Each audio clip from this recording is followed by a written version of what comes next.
di dalam Alkitab Perjanjian Lama, ya, Yehova tidak pernah berkata sembahlah aku, nggak pernah loh. Para nabi berkata sembahlah Yehova, tetapi Yehova sendiri tidak pernah sembahlah aku, nggak pernah loh. Yesus juga tidak pernah berkata sembahlah aku. Satu-satunya yang ngomong sembahlah aku itu siapa? Iblis itu. Dalam Matius 4 ayat 9, sembahlah aku, nanti kuberikan semua dunia ini buat kamu. Sembahlah aku. Terang-terangan ngomong, nggak tahu malu. Berarti merasa itu ya, iblis itu ya. Satu-satunya yang berkata sembahlah aku itu hanya iblis. Iya. Tetapi semua orang datang kepada Yehova pasti sujud bertelut. Semua orang datang pada Yesus pasti menyembah sujud bertelut. Ajaib ya. Itu faktanya. Pengertian seperti ini tidak dipahami banyak orang. Lalu orang Islam ini memaksakan. Ini pernah nggak? Ada nggak Yesus berkata akulah Tuhan, sembahlah aku?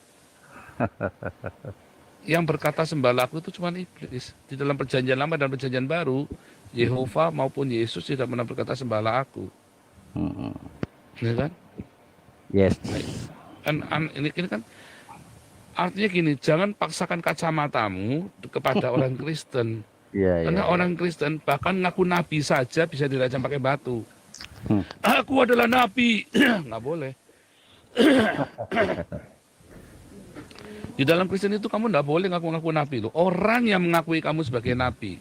Bahkan waktu Nabi Yohanes itu, apakah kamu nabi? Bukan. Tapi semua orang sepakat bahwa Yohanes adalah nabi. Pernah nggak Yesus berkata aku adalah nabi? Nggak pernah. Tapi semua orang mengira Yesus adalah nabi. Ya. Tetapi kalau berkata akulah Mesias yang dijanjikan, memang karena dia berkata akulah Mesias yang dijanjikan itu. Harus jelas kan? Tetapi tidak pernah orang-orang ngaku itu aku inilah Allah, sembahlah aku. Tetapi Yesus itu menerima penyembahan. Para murid tidak mau menerima penyembahan.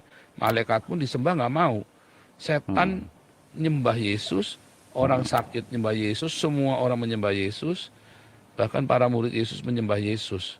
Tetapi para murid, Rasul Paulus, Petrus, Yohanes, ketika disembah nggak mau mereka. Nah, ya kan? Nah, itu tadi. Makanya perspektif kacamata ini tidak dipahami oleh orang di luar Kristen. Gitu. Nah, saya paham orang Jawa.